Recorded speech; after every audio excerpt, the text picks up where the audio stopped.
What is the difference between lusting and the temptation to lust? Where do you draw the line? Hi, welcome to today's little lesson. We're finding ourselves kind of just moseying through Matthew chapter 5, the first part of Jesus's Sermon on the Mount. And we're in that section of Matthew chapter 5 where Jesus talks about adultery and lusting. And he's simply opening up what was always there. And anyone who would think about it for very long could easily see that the prohibition against adultery is also a prohibition against anything that would lead to adultery. The example that I used in our previous little lesson bears repetition.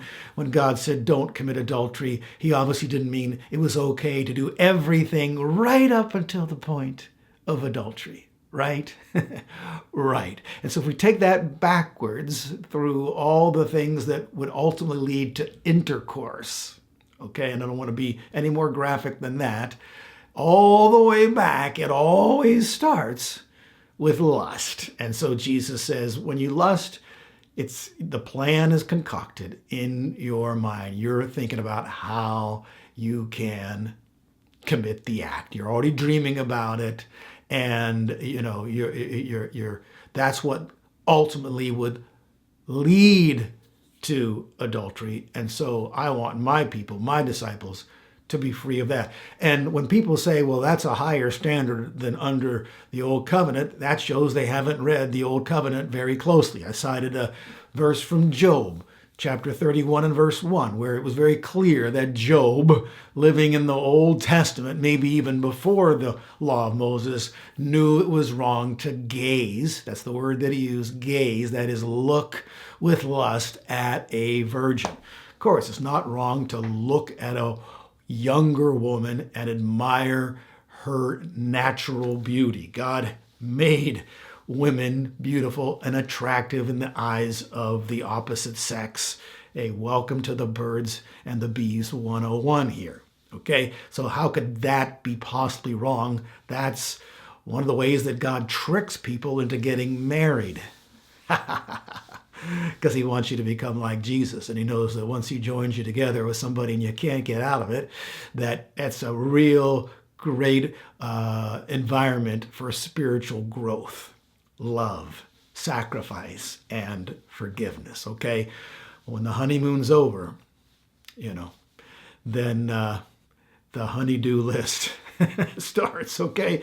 All right, so enough said on that subject. Now, I promised on our previous lesson that I would prove beyond any shadow of a doubt that lust was forbidden under the Old Covenant. Actually, I think I already have proven that already in this little lesson because just of the logic behind what I've just said.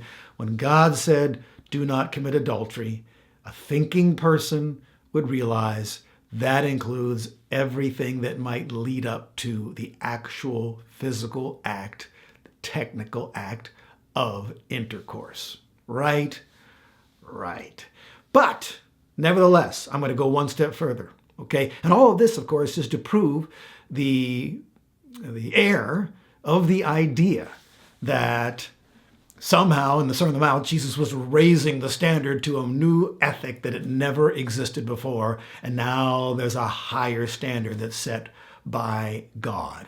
And I'm going to prove to you in every case, all 6 cases, when Jesus said, "You have heard it said, but I say," nothing different than what was presented under the Old Covenant. And if you're honest,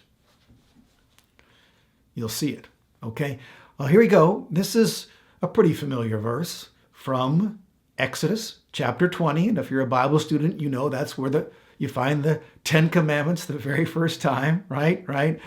And it's the 10th commandment. Lo and behold, a prohibition against lust. Are you ready?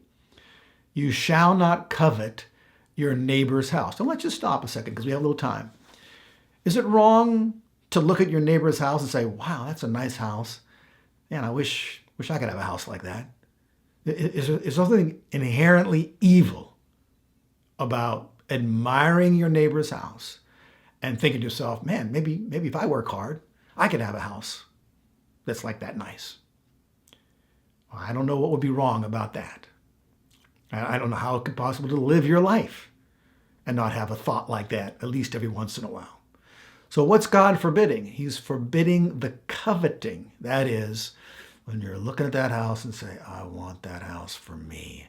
How can I get it? Because that could lead to terrible, evil things. So you're not aspiring to have a house like your neighbor. You want his. And like that guy who coveted Ahab, coveted Naboth's vineyard. What did he do? He arranged to liquidate Naboth. And he did. It all started with coveting. You getting it? And you shall not covet your neighbor's wife. Now, if I'm a single guy and I meet someone who's got a nice wife, who's, attractive and a beautiful personality and a Christ-like spirit and so forth, is it wrong for me to think to myself, man, I'd like to have a wife like that someday? Would that be wrong? That's not wrong. It's wrong when you say, I want his wife. That's coveting your neighbor's wife. See? That helps us to understand when you go from the temptation to lust. Why do men covet another man's wife for the most part? Come on. It's because they're seeing her in some sexual way and saying, whoa, I'd like to have that babe. I'd like to go to bed with her. And then that can lead to other evil things like, how can I persuade her to leave her husband? How can I get rid of that husband? See, that's the beginning of evil. But just to look at a nice wife and say, what a great wife you've got. Man, I got my periscope up for one like that too, because I'm not married yet. That'd be complimentary. Sure it would. And you shall not covet your neighbor's his male servant or his female servant or his ox or his donkey or anything that. So is it wrong to want an ox or a donkey? If you're a farmer who needs an ox or a donkey, no, it's wrong to be coveting your neighbors, because that's the first step in stealing or lying or killing or, all kinds of other evil. So that helps us understand what God is forbidding when it comes to the whole subject of lust and what Jesus was talking about. Quite frankly, in Matthew chapter 5:28, when you look at a woman to lust for her, you're committing adultery already in your heart. Far cry from the temptation to lust or commit adultery even. Far cry from the admiring someone of the opposite sex who is attractive. Okay, all right. Hope you can figure this all out. I hope I've helped a little bit. All right, thanks so much for joining me. God bless you.